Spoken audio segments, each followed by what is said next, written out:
Di suatu daerah tropis, ada seorang pria yang terus-menerus berjuang melawan banjir yang datang setiap musim hujan. Bagi dia, membangun bendungan setiap tahun adalah jalan satu-satunya untuk mengontrol alam liar yang tidak terduga. Tapi, apa yang dia lakukan merupakan sebuah paradoks yang pahit. Sebuah cerita yang mencerminkan betapa sulitnya mengendalikan sesuatu yang sebenarnya itu di luar kendali kita.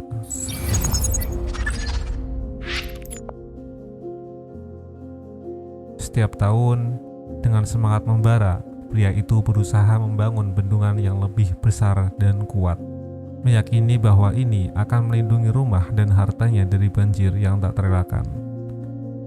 Namun, ironisnya, pada tahun itu banjir begitu ganas sehingga bendungan yang dibangunnya sendiri malah jebol, menyebabkan kerusakan yang lebih besar daripada jika dia tidak membangun bendungan itu sama sekali.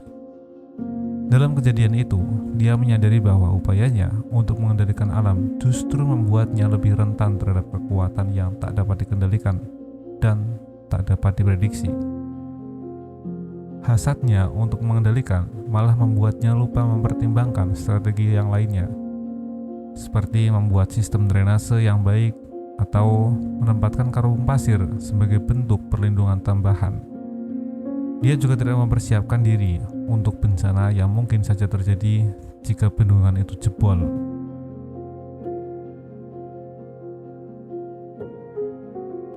Ini adalah gambaran nyata dari sebuah paradoks kendali. Ketika kita mencoba mengendalikan sesuatu yang sebenarnya tak bisa kita kendalikan, hal itu justru membuat diri kita lebih tidak siap menghadapi kekuatan tak terduga dalam hidup. Ini adalah cerminan dari usaha kita yang seringkali sia-sia untuk menangkis segala sesuatu tanpa menyadari bahwa takdir bisa mengejar kita dengan cara yang tak terduga. Menghadapi paradoks kendali, langkah pertama yang bisa kita lakukan ialah menerima bahwa kita tidak bisa mengontrol segalanya. Sebagaimana ditegaskan oleh filsuf Epictetus, ada hal-hal yang dalam kendali kita, seperti pendapat, motivasi, keinginan, dan tindakan kita sendiri.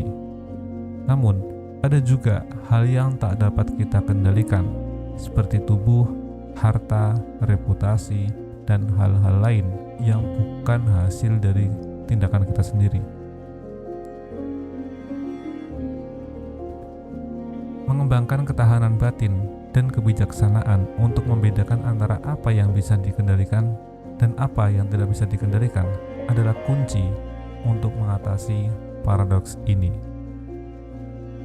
Ini adalah dasar dari filosofi Stoik yang mengajarkan bahwa dengan fokus pada hal-hal yang dapat kita kendalikan, seperti sikap dan tindakan kita dapat menjadi lebih tangguh dalam menghadapi takdir dan kekuatan alam.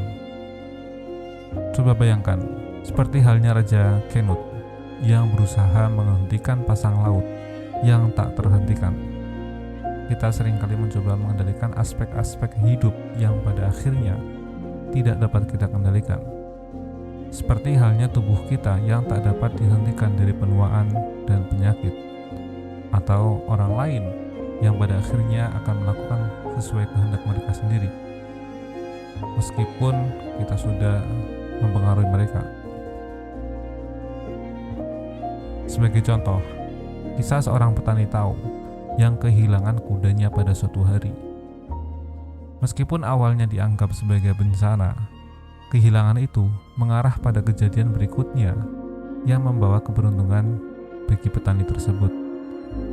Begitu juga dengan keputusan yang mungkin kita anggap buruk saat ini, bisa saja menjadi anugerah di masa depan. Jadi, daripada terus-menerus berjuang melawan alam, mari kita berusaha memahami batasan kontrol kita dan fokus pada apa yang dapat kita kendalikan. Paradoks kontrol mengajarkan kita untuk meraih kebijaksanaan dan ketahanan diri dalam menghadapi ketidakpastian hidup. Ingatlah, kadang-kadang melepaskan keinginan untuk mengontrol membawa kita pada jalan yang lebih baik. Seperti kata bijak dari Epictetus, Beberapa hal ada dalam kendali kita, sementara yang lain itu tidak. Hidup dengan bijak adalah tentang memahami perbedaan itu dan menjalani kehidupan dengan kepala tegak, meski takdir terus berputar.